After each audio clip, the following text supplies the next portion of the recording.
Hey, bienvenue, mesdames et messieurs, dans l'épisode 15 de Hors Route, le quiz qui vous emmène dans des dimensions aussi étranges que les coiffures de Donald Trump. Je suis votre guide interdimensionnel de l'absurdité, l'animateur Martin Bruyère. Ce soir, c'est un épisode vraiment spécial. Pourquoi? Pourquoi est-ce que vous me demandez? Ben, parce que nous n'avons pas un, pas deux, mais trois Martins dans la maison. Oui, c'est comme un rassemblement secret de Martins anonymes, là.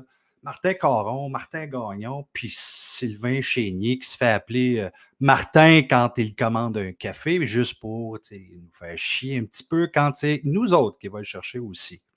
Dans l'esprit de Whose Line Is It Anyway, nous allons explorer l'horreur, la science-fiction avec des questions si loufoques que même Einstein aurait dit « Je préfère rester dans mon laboratoire, merci beaucoup ».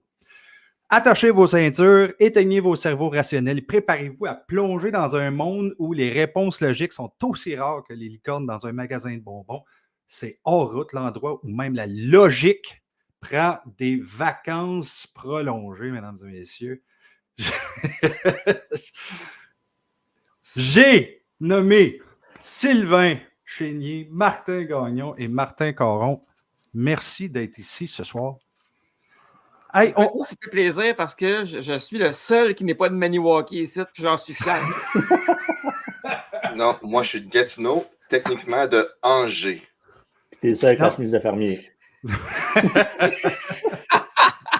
On connaît Sylvain, on connaît Martin Caron, mais on ne connaît pas Martin Gagnon. Bienvenue à l'émission pour la première fois. Un ancien danseur du Hot Shot. Ouais. Je sens qu'on va s'amuser ce soir. Martin, dis-moi, c'est quoi ta relation avec Sylvain Chénier? Dis pas tout. Oh my God, ça a commencé, je pense, on avait quoi, 4 ans? Ça a commencé un jour, oui. Est-ce qu'il s'appelait Jean-Guy, je pense? Oui, il t'avait touché. Banne Blanche. Banne Blanche, ouais. Excellent bonbon. C'est juste que tout le temps un maudit pogo à manger avant, c'était long. Ça commence bien en tabarouette. Les gens de Gatineau. Ouais, c'est ça. Pourtant, ces gens de Maniwaki sont un petit peu plus vulgaires. Écoutez, on va commencer ça parce qu'on ne veut pas faire lambiner les gens. Je suis sûr qu'ils sont déjà en train de se rouler à terre avec toutes nos jokes qu'on a faites. On va commencer avec la première game qui est mauvaise réponse sanglante, mesdames et messieurs. Ça fait longtemps que j'ai fait ça. Ça va être le fun. Puis je ne sais pas pourquoi, mais je pense que je vais faire commencer notre invité, Monsieur Gagnon. Oh oui! Martin? Oui. Mauvaise réponse seulement. Quel film d'horreur de 1982 met en scène un extraterrestre qui se cache dans une maison et se lie d'amitié avec un jeune garçon? Mauvaise réponse seulement. Si vous vous rappelez bien, le bon film Harry and the Hendersons, c'est un film justement dans ces années-là où est-ce qu'on parlait d'une bête. Qu'est-ce qu'il y a chez ça, Harry and the Hendersons, un fameux ovni, un extraterrestre qui venait finalement, ils ont figuré que c'était vraiment en réalité Bigfoot, qui était justement dans le bois depuis au moins 73. Fait qu'il était encore jeune dans sa maturité. Fait qu'il aimait bien les petits garçons. D'où son meilleur ami. Pourquoi le thème des petits garçons, là? C'est pas ça. Ça commence bien. Comment? C'est tout le temps... excuse-moi. C'est tout le temps le nouveau. Je me suis trompé. Hey, félicitations, c'était très intéressant, M. Gagnon. Hey, M. Caron, maintenant. Alors, même chose. Quel est le nom du monstre géant qui attaque New York dans le film Cloverfield? Ben, c'est très, très facile. C'est Jeepers Creepers Reborn. C'est le film préféré de Sylvain Chénier, d'ailleurs. Dans ce film-là, c'est malade parce que le CGI est parfait. C'est vraiment une réussite sur toute la ligne. Et ça se passe dans une ville fictive là, qui s'appelle Clover Chose. Clover Chose, c'est ça. Oui, c'est ça. Qu'on pourrait traduire par champ de... Cloverfield, c'est champ de Clover. Clavier. Oui, c'est ça. Puis, non, ça se vend en Blu-ray. C'est bien chez lui. Non. Va falloir que tu fasses mieux que ça, Marc. Et je vais arrêter mon histoire parce qu'il était sur le repeat. Là.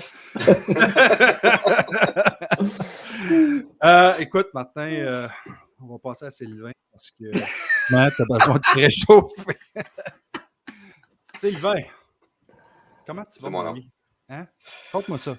Écoute, Pas vrai. Je veux rien entendre de toi. Je vais tout de suite y aller avec la question. Ah, ça, c'est ma marde. Quelle est la règle numéro 1 pour... Quelle est la règle numéro 1 pour survivre à un film d'horreur selon le personnage de Randy dans Scream? C'est de frapper Mariah Carey à grands coups de bâton le 19 décembre parce que t'étais écœuré d'entendre son esti de toune rouler. Ça, c'est pour tous les gens qui ont déjà travaillé dans un HMV ou dans un magasin de musique.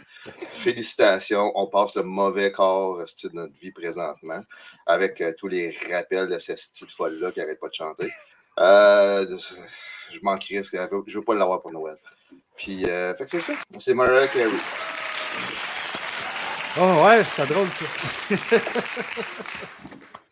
OK. Hey, première round. Comment t'as trouvé ça, M. Gagnon? Ça a quand même bien été. Reste à voir, à se relire et voir si on peut faire mieux.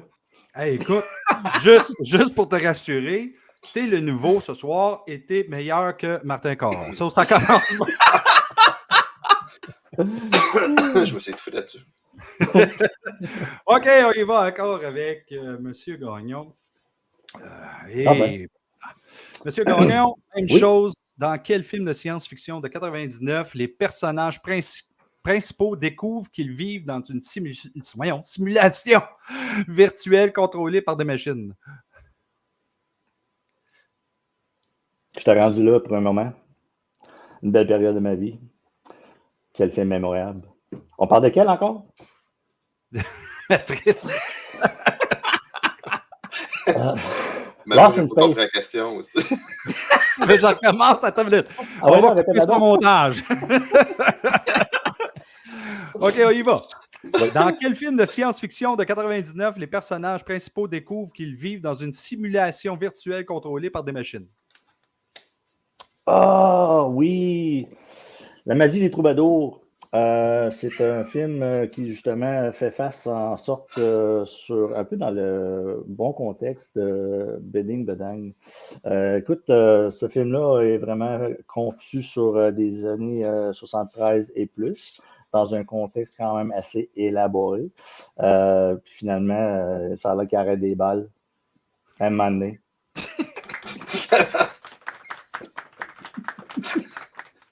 La foule n'est pas super énervée. Non. On se réchauffe, là. Sylvain, on va y aller avec toi. On va laisser faire Caron. On va y laisser respirer encore un petit peu. C'est béliard. Hey, Sylvain, quel est le nom du réalisateur français qui a réalisé le film d'horreur Haute Tension et le remake américain La Colline à des yeux? J'espère que tu connais ça, ces films-là. Oui, c'est David Hasselhoff, un grand chanteur et poète américain, qui a déjà dit un jour dans sa vie, en se levant le matin, aïe aïe. Puis, c'est une aventure quand on suit ses aventures à lui, parce que c'est vraiment un regard sur lui-même à travers un miroir. OK. Ça aurait pu être pire, ça aurait pu être Martin Caron. OK. Non, hey, mais Marc. je suis ému, là. Oui. Ben, il fallait bien que je te donne une coupe de Razzies pour ce soir. Là. C'est parfait, ça. On y va avec. Quel est le nom du virus qui transforme les humains en zombies dans la série de films Resident Evil? C'est très facile. C'est le virus Jean Rollin. Ça, c'est un virus français d'origine française. Puis il y a un effet bref particulier de ce virus-là, c'est qu'il déshabille les filles. Fait que par exemple, maintenant, tu écoutes le Lac des Morts Vivants, puis là, tu écoutes Resident Evil, t'injectes le virus Jean Rollin, ben, soudainement, Brigitte Lahaie apparaît dans le film tout nu. C'est capoté, ben, je vous le dis. Puis si vous ne savez pas de quoi on parle, ben, allez voir Fan de marde de cette bande d'incultes, vous allez voir c'est quoi le Lac des Morts Vivants puis les raisins de la mort. Oh my God! Hey, ça a valu la peine de te laisser respirer un peu, hein? Non, mais sérieux, vous avez entendu Martin. Si vous ne comprenez pas ce que Martin disait, soit vous allez voir des films de Jean Rollin, ou soit vous allez voir Fan de marde avec le lac des morts vivants, et vous allez comprendre à quel point c'est wow! Ouais. Tellement plate, mais tellement drôle. OK, on y retourne encore, mais cette fois-ci avec Sylvain. Il vous reste 3 questions pour la mauvaise réponse sanglante. J'espère que vous vous amusez jusqu'à date. Non. Bon, ben, c'est parce que c'est à cause de toi. Une mauvaise réponse seulement. C'est juste que j'essaie de combler le vide de Stéphane Labelle avec son enthousiasme désespéré qu'il nous donnait. Quel À toi, Stéphane. acteur? On te manque aussi. On apprécie plus Martin Gagnon. Non, toi, Stéphane, plus ma marde. Il va comprendre pourquoi j'ai dit ça. Ça, c'est pas mal. Quel acteur a joué le rôle du Dr. Frankenstein dans le film Frankenstein réalisé par James Whale? Sylvester Stallone. C'est pour ça qu'on n'entendait pas les lignes. Tu sais. Fait que le texte était sublime. Les gens qui ont écrit ce film-là, des scénaristes et des écrivains de top qualité. Puis les lignes étaient, tu sais, quand que le Frankenstein il se lève, puis il arrive, puis il dit, tu sais, mon Dieu, je suis maintenant en vie, prêt à prendre la vie entre les mains et de continuer. C'était Sylvester Stallone qui parlait. Alors, tout ce qu'on a entendu, c'est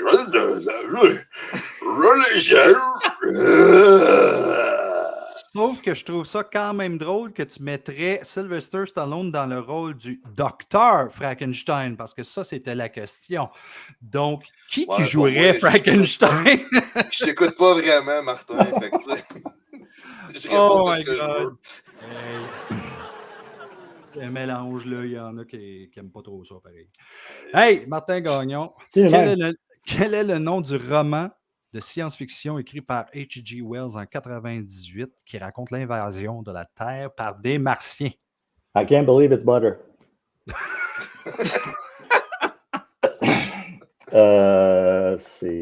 Écoute, encore une fois, on revient sur le thème des Martiens. Et tu peux répéter ta question pour qu'on comprenne? Quel est le nom du roman de science-fiction écrit par H.G. Wells en 1998 qui raconte l'invasion de la Terre par des Martiens? I can't believe it's not butter. Ouais, c'est ça. Non, très bon livre. Un auteur de très haute renommée. J'ai lu beaucoup de ses romans dont vous êtes le héros. Alors, au cours de mes épreuves de lecture au cours des années, j'ai vu que c'était le meilleur, de tout loin. C'est un film qui vraiment se passe sur notre Terre, qui est aux cieux. Pas vraiment. Hey, écoute. Non, c'est ça, mais on peut y aller. Hey, moi, j'aime ça, j'aime vraiment ça. Mais je ne crois pas encore que c'est pas du beurre. OK. C'est qui? C'est Martin Caron encore, hein? Martin, oui, ça vient vite, hein? Ah, barouette. Martin, c'est quoi le nom du réalisateur espagnol qui a réalisé le film d'horreur L'Orphelinat et le film de science-fiction L'échine du diable? Là, tu me demandes de nommer un réalisateur de 2 films, mais c'est pas le même réalisateur qui a fait les 2 films. Là, avant, by the way. Je dis ça de même, là, mais le gars qui a fait Les Chines du Diable puis le gars qui a fait L'Orphelinat, c'est pas le même dude. Là. Mais bon, le gars, il s'appelle Roberto Monstoro. Il se promenait avec un aquarium sur la tête, puis il était bien poilu. Et qui faisait toutes sortes de films bizarres qui se passaient dans des cavernes avec des machines, avec des bulles de savon qui se promenaient. Un esti de weird, OK? Mais il faisait des films quand même relativement intéressants, dont L'échier du diable. Et ouais, c'est pas ça, L'échier du diable. Puis, on va y aller avec ça. C'est bon. C'est un excellent film d'ailleurs que je vous recommande fortement. Sylvain Chénier joue dans ce rôle dans ce film-là. Hey! Bravo! C'est terminé pour la ronde des mauvaises réponses sanglantes. On passe à notre l'impro de la mort! Oh boy, je pensais que ça aurait été bien plus pété que ça, cette musique-là. Très excitant. Enquête beat. Mariah Carey. Mariah Carey. Sylvain, tu vas être l'heureux élu de l'impro de la mort. C'est toi qui vas briser la glace et je vais te donner l'action suivante. En 1 minute, imagine que tu es un zombie dans The Walking Dead, puis essaie de faire du yoga avec les autres zombies.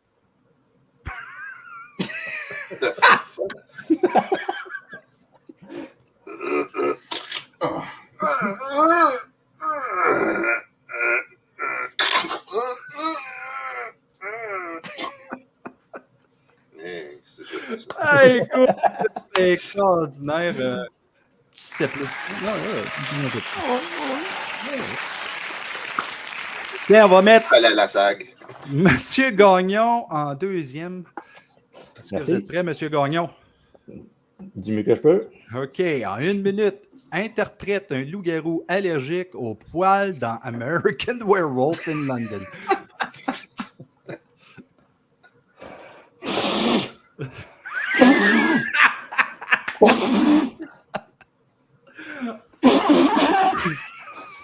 Oh my God! Ouais.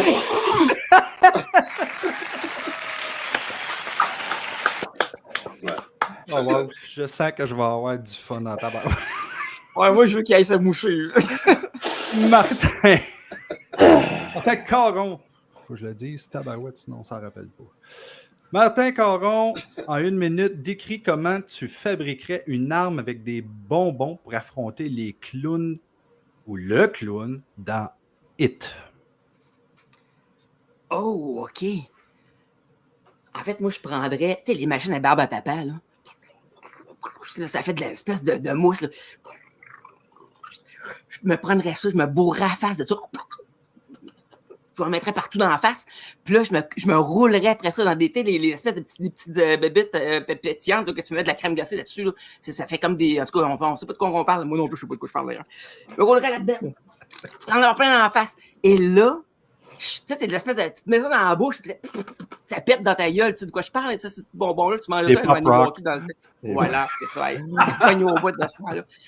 Puis là, fait comme ça, quand le clown m'avalerait tout rond, que ça crisse la grande gueule, ben j'y pèterais dans la face. Dans la D'où bouche.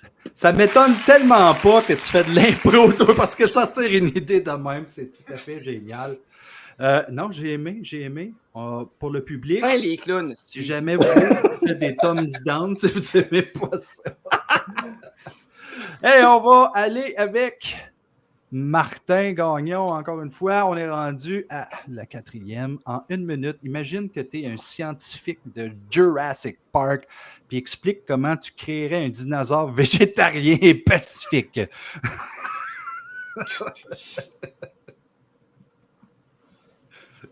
OK. Premièrement, ce qu'on va faire aujourd'hui, c'est la création d'un spécimen rare. Un spécimen qui, à ce jour, il est probablement mort. On va l'appeler « Je brûle la tourbus ». Le premier spécimen va être capable de que manger des plantes végétales, ou peut-être se faire manger par un végétarien, un des deux, là, je ne sais pas quoi. Mais le fameux espèce est un bipède, donc il y a un bras puis il y a une jambe. Il est mal fait.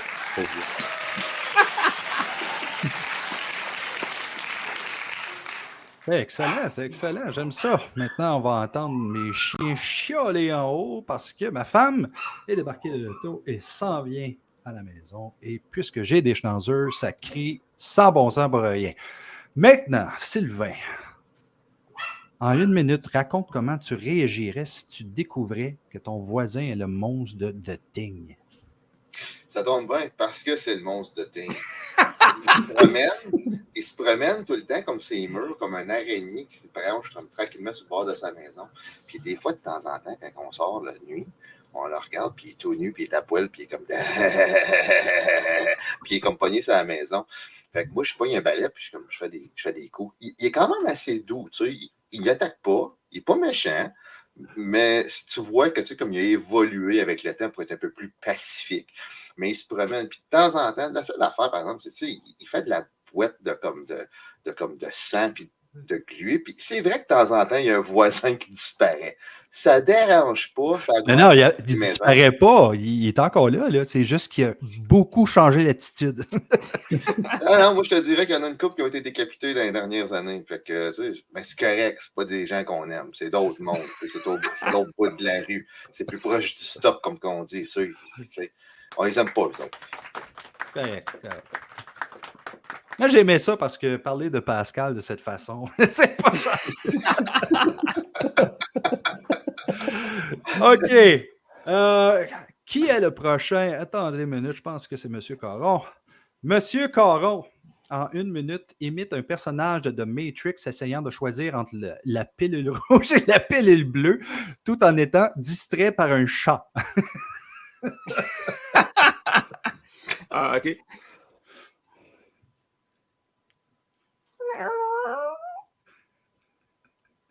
Je vais t'aider.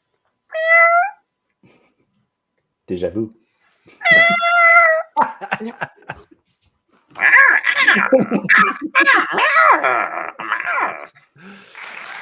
Oh! Ah! Il prend les deux! Hey, c'était bon. C'était bon. Félicitations. Bon, il retourne dessus à Sylvain. Okay? On va retourner à Sylvain. Après ça, on va y aller avec Martin. Hey, Sylvain, en 1 minute, là, raconte comment tu te comporterais si tu étais possédé par le démon de l'exorciste. Ben, la première affaire que je fais, moi, c'est que je me plie en deux pour savoir si tu es vraiment capable de faire l'acte par toi-même. Ça, c'est la première des choses. Deuxième des choses, si tu es capable de le faire, tu le fais à l'envers, juste pour voir si tu peux le faire par en arrière. Ça devient excitant. Troisième chose que j'essaye, c'est de regarder en arrière de moi pendant que je marche à la rue pour voir si le thing ne me suit pas en arrière. Quatrième des choses que je fais, je descends chez Gagnon et je vomis partout par-dessus les plantes de jardin. Okay. Cinquième des choses, je descends hier, je vomis partout pour que tes chiens arrêtent de japper. Sixième des choses, j'arrête chez Pascal, je dis bonjour, c'est un bon gars. Après ça, je continue au bout de la rue puis je reviens chez nous. Puis là, à ce moment-là, j'essaie de faire rocker le lit bien raide, juste parce que ça n'a jamais réussi dans ma vie personnelle.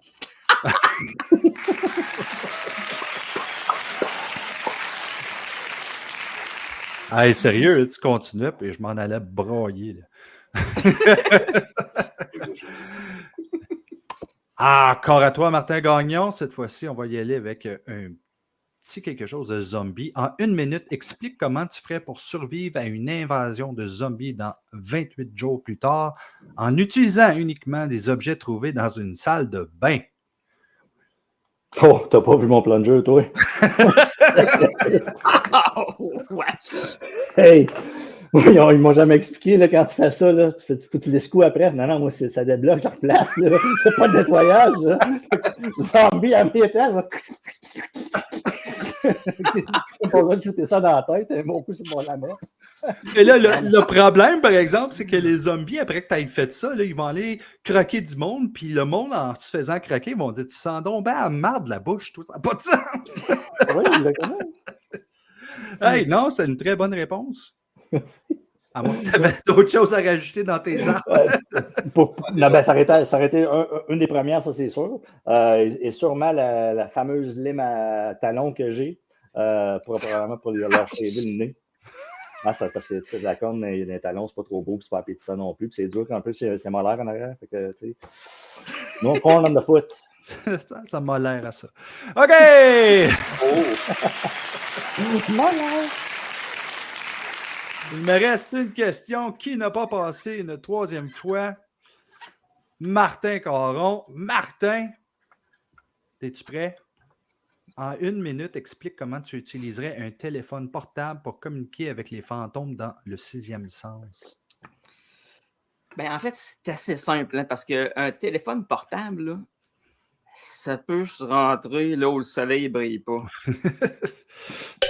Puis une fois que c'est là, je peux te dire, tu communiques avec à peu près n'importe quoi. Croisant mon expérience. Est-ce que tu peux m'expliquer comment? Parce que ça capte des ondes, je dirais, négatives.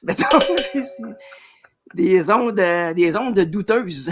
Hein? Puis on sait que les fantômes vivent sur un autre plan, hein, le plan rectal, astral, je veux dire. Puis ben c'est ça, parce que moi, je peux te dire que quand ça rentre là, ça communique sur un moyen temps. I guess que tu le sais.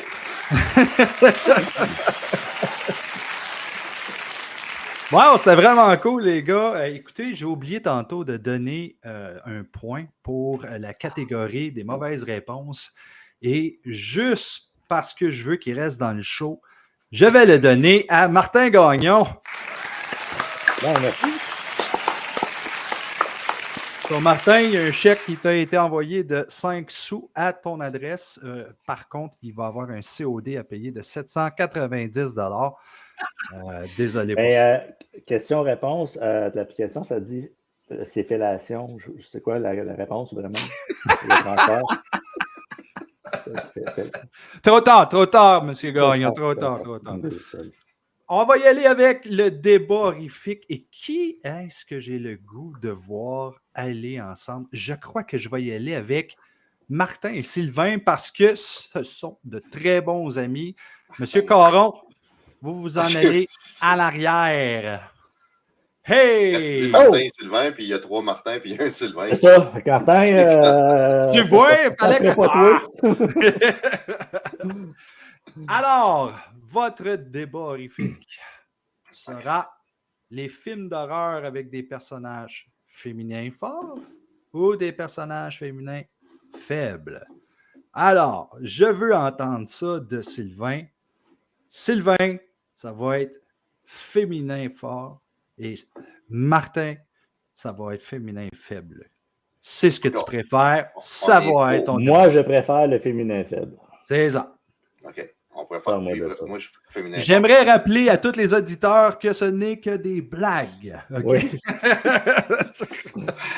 Voilà notre carrière qui part en flamme. OK.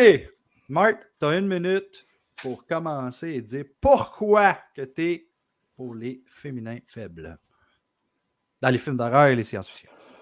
Regarde, ça prend tout le temps des victimes, puis vu que dans l'histoire de la société, le féminisme et les femmes comme telles ont toujours eu la facilité de se...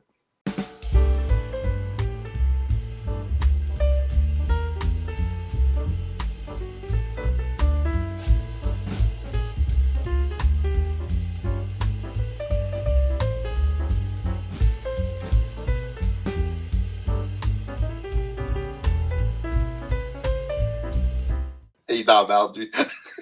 Ah ben oui, c'est sûr. C'est mon dernier Noël. Là, Martin, là, si c'est trop pour toi, on l'enlève du show, inquiète-toi pas. Ça, je vais... Ah, il y a un disclaimer en bas, là, c'est correct. Je le dis quand même, OK? Sylvain, t'as 1 minute. T'es capable de nous trouver des sujets, de mettre quelqu'un dans la merde. Au pire, on en fait un autre après. C'est correct. Hey, Coron est en train de broyer. Oui, il était en train de broyer tantôt. OK, Sylvain. Féminin, fort. Go. Parce que les femmes sont capables d'accoucher d'un être humain qui est comme gros comme un melon d'eau. Fait que je comprends pas pourquoi que ce serait pas eux autres qui soient tout le temps le personnage principal ou qui sont capables de détruire un Jason, un Freddy, un ci ou un ça. Puis dans le fond, Freddy, là, les Nightmare on Elm Street, là, souvent, ça a été les personnages de femmes qui ont battu Freddy. Fait que dans ma tête à moi, là, il démontre la complexité de l'être humain à travers la féminité, mais la force de la féminité à travers les âges dans Nightmare on Elm Street. Là où, tu sais, les Freddy, pas les Freddy, mais les Friday the 13th de ce monde ne comprennent pas des fois. Ils les prennent comme un vulgaire morceau de viande tout le temps à nu, puis se faire délapider 2 fois, une fois par un pénis, puis une fois par une machette, à travers tout ça. Fait que moi, je suis pour les femmes C'est terminé. Désolé, je dois te couper, mister, parce que on le sait tous. Vous avez aussi un débat à faire entre les deux. Allez-y, maintenant. Gagnon, tu comprends rien là-dedans, toi. Toutes les femmes sont fortes, OK? Puis ta blonde, c'est la première. Puis quand elle va voir cette émission-là, asti, tu vas comprendre tabarnak mon point. T'es dans la merde. Tes lumières ne sont pas allumées dans ta chambre à coucher comme c'est là, mais ça va être noir de tête. Parce que tu vas être beurré comme de deuil au beurre noir. Tu vas saigner du nez, puis tu fais pitié, man. Ouais, mais ton argument que tu disais tout à l'heure là, pour le fait que les femmes, quand ils étaient super fortes et tout ça, là, viens pas me faire croire que quand tu as vu Jason mettre une fille dans un sleeping bag et la soigner Saint-Anne.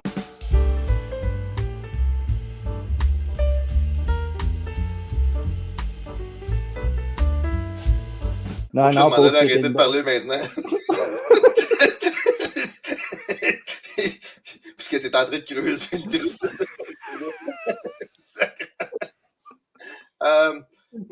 Je vais essayer de te sauver le cul.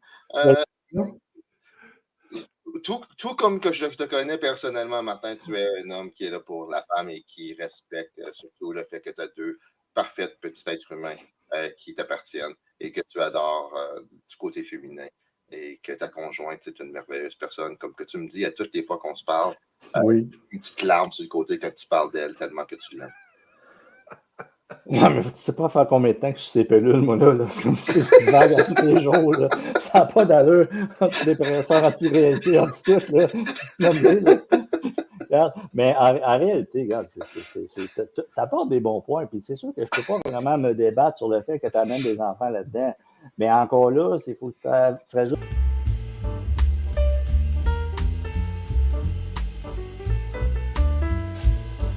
OK, ça c'est... Wow, that was fun. OK, ben bravo aux deux. On va y aller maintenant avec... Laissez une pause à Martin. Merci. Merci, je vais appeler mes enfants. Et on va ramener Martin quand même. Tabarnak, tu vois, il y a quelqu'un qui a pitché des livres. Hey Martin, je te voyais en arrière dans le stage, puis t'avais l'air à trouver ça drôle en tabarouette. Oui, en effet, beaucoup ri. Eh ben, ça sera peut-être pas aussi drôle avec le prochain que je vais vous donner, par exemple. Les films de science-fiction avec des voyages dans le temps ou des voyages dans l'espace. Martin, tu vas avoir l'espace, puis Sylvain, tu vas avoir dans le temps.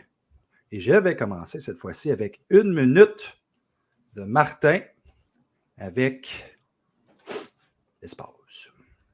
En fait, il y a une raison très simple pourquoi les films qui se passent dans l'espace sont plus intéressants et meilleurs que ceux qui se passent avec des voyages dans le temps. Parce que les hosties de voyages dans le temps, ça ne marche jamais dans les films. T'écoutes ça, là, puis il y a toujours plein de failles, plein de plot holes, il y a plein de trous dans... L'intrigue est fuckée.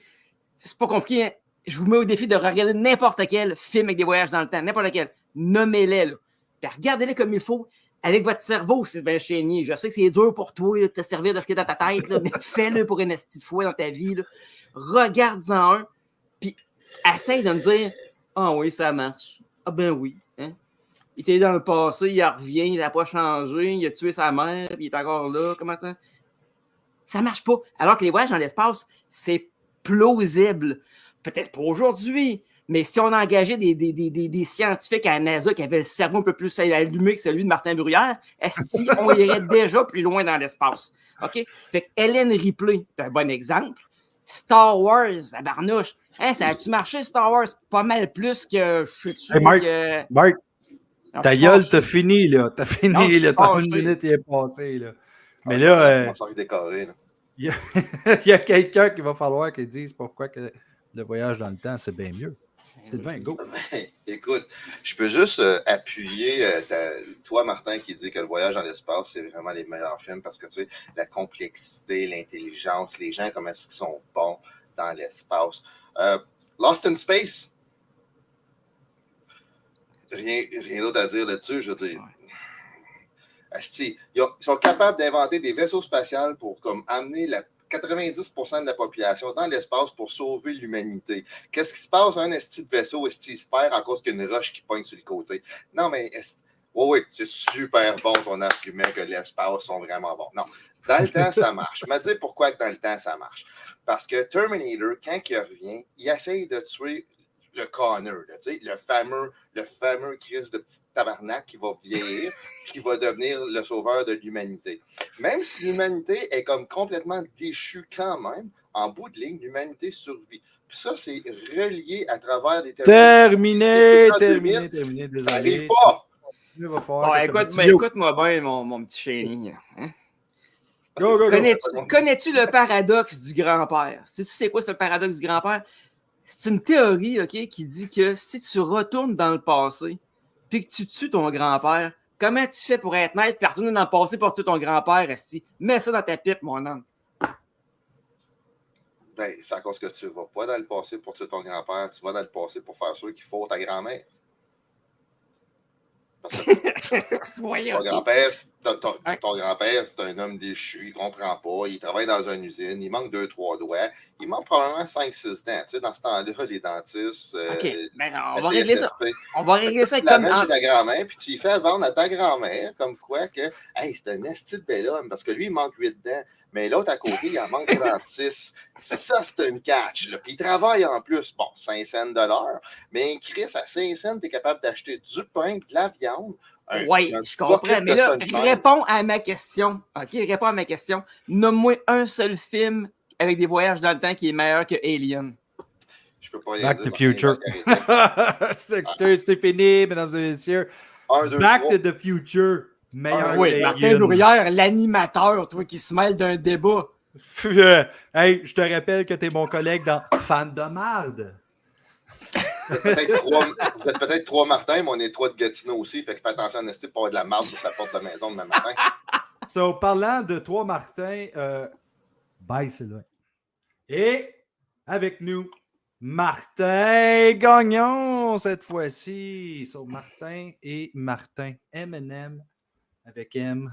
Tabarnouche, ça fait des Martins, ça n'a juste pas de sens. Écoutez, votre débat sera les films de science-fiction avec des extraterrestres amis ou ennemis? Martin Caron, tu vas avoir ami. Et Martin Gagnon, tu vas avoir ennemi. Go avec Martin Caron. Ben moi, j'ai juste 3 mots à dire, Martin Gagnon. Mac and me. Terminé, esti. Close le débat, j'ai gagné, c'est fini. Je te donne le reste de mon temps, esti. Ben oui. Alors, c'est tout un débat.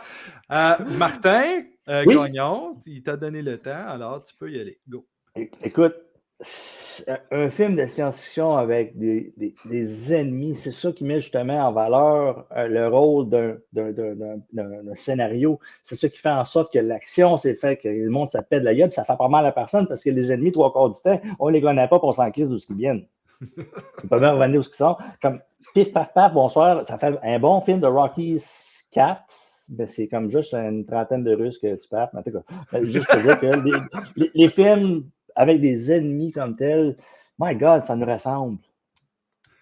Ça ressemble effectivement avec les AI en plus qui s'en vient. Ben oui. Hein? CG. Écoute, moi, je vais quand même te répondre que Mac and me, je m'excuse, c'est un chef-d'œuvre et c'est la preuve. Et c'est la preuve que les films extraterrestres qui sont sympathiques, qui sont gentils, sont les meilleurs. Et d'ailleurs, je me questionne pourquoi que le cave à Martin Bruyère n'a pas encore mis un show de fans de merde sur Mac and Me. OK, message reçu.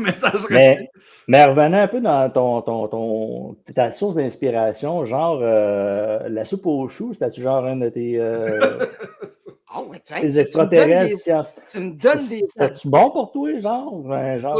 Quel film? Louis de Funès. Grand acteur parmi les grands acteurs, mettons, on va dire ça comme ça. Mais, puis trouve-moi... Bud Spencer. Hey, t'as dû être content quand t'as vu ça, toi. Bud Spencer, oui, avec le petit clin. Oui, t'as dû être content. C'était merveilleux. Les films d'extraterrestres avec des extraterrestres méchants, là, c'est comme... On en a trop vu. Il y en a trop. Ça revient tout au même. Ils se ressemblent jamais. Terminé! Merci beaucoup. C'était très intéressant. Mac and Me, à fan de marde. Bientôt, mesdames et messieurs. Malheureusement, je vais être accompagné de M. fucking Caron. Pas le choix. Asti, il aime ça, puis il veut faire ça avec moi parce qu'il est en amour avec moi. Anyway, on ramène Sylvain, Love is in the air. le masturbator. C'est ce qui est marqué.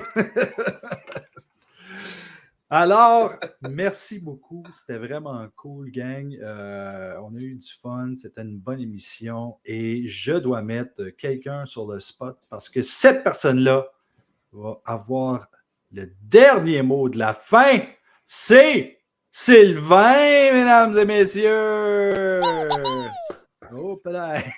On va tromper de ton. Hey, ça me rappelle les Pillsbury fois- Doughboy. ça me rappelle les années dans Vanne Blanche, Martin. Oui. Puis là, t'as les trois Martins qui se regardent. Ils partent-tu de moi? Ils partent de lui? Gagnons. Un On a grandi dans aérostar. Vanne Un Blanche. aérostar. Alors, Sylvain, quel est le mot de la fin? Jaune.